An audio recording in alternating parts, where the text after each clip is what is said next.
Hey, Mrparka here to review another rare Blu-ray, Murder Obsession. This film came out in 1981. That's a ripe year for horror. Basically, everyone knows Giallos, and this is pretty typical in ways and a little different in other ways. Of course, an actor. Like I said, all these Giallos have to have an actor, a musician, or photographer in it, or it just wouldn't be one. But anyways, he during this set of a movie, he has like this flashback to his childhood and starts remembering things after he finds some old photos. And after 15 years, he wants to go back and visit his mom. The thing is that he killed his dad, supposedly in a fit of rage or something, in a psychotic episode when he was young, and he never ever returned. His dad was a maestro, so again, there's another artist in there, kind of like an entertainer. But he returns and he brings some of his friends with him. Everyone is really shady in Giallo, as you know. Like, for no reason, there'll be a shot after there's some dialogue. We'll just zoom up on the person's eyes and they'll look at the camera really strange or something like that. Oliver! Listen, Oliver, we're going for a drive and we won't be back till after lunch. Very good, sir.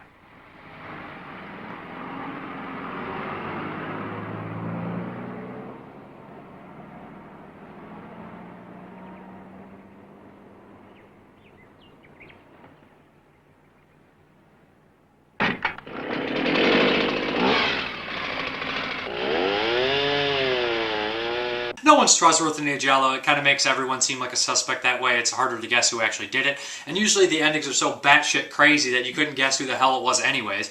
But as the film progresses, it seems very typical. The first hour, there's not one body count. But then after the first hour, it starts picking up and people start dropping like flies. There's a couple really good special effects in here. One involving an axe to a head that came out of nowhere.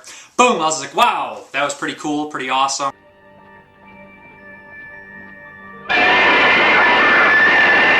And there is a very strange scene in this film involving a dream sequence that seems to go on forever. It's about 10 minutes long, and it's really cool and atmospheric and everything like that. But there's a couple really corny props in the movie. The movie, it seems like it had a really good budget. It's really well made, and it's really shot beautifully.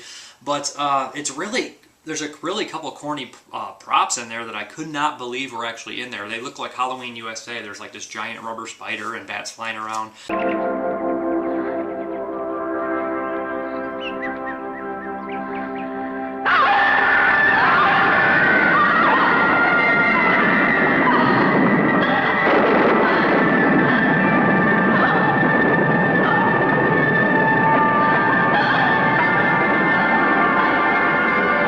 Really cheesy zombies that are like oozing at the mouth, which is kind of strange.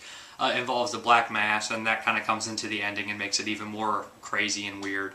But you probably won't guess who the killer is, or you could guess who the killer is, but you won't guess the little twist at the end. All around, it's a pretty solid Giallo. It's pretty average Giallo. It has some good shots, some good scenery, everything like that. Solid acting, solid kills. I mean, it's not the best Giallo I've ever seen or anything like that. But it is definitely one of the ones that you could tell inspired some people, or at least was very solid and is very watchable.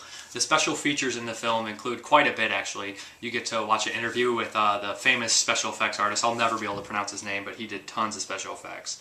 Stilvetti, and he worked with the guy who did special effects. He was getting his start. He helped with the special effects here. Has an interview with the director of Last House in the Woods, and of course it has an interview with Simonetti from Goblin, of course, you know, from Dawn of the Dead and Suspiria, all those great songs. And he talks about the influences of music on horror movies and stuff like that, going all the way back to the 50s. Really interesting stuff, really great release, and solid Giallo. If you're a fan of Giallos, it's a must, you know. But pretty decent. My favorite personal scene is during the nightmare sequence. There's these skulls hanging from the ceiling, and she's in the woods, and she's like, her breasts are showing, and she's like, all these vines around her, and the blood just keeps dripping on her face out of the skull's eyes. It's really a cool scene, really memorable. But I'm Mrparka. Have a good one. Bye.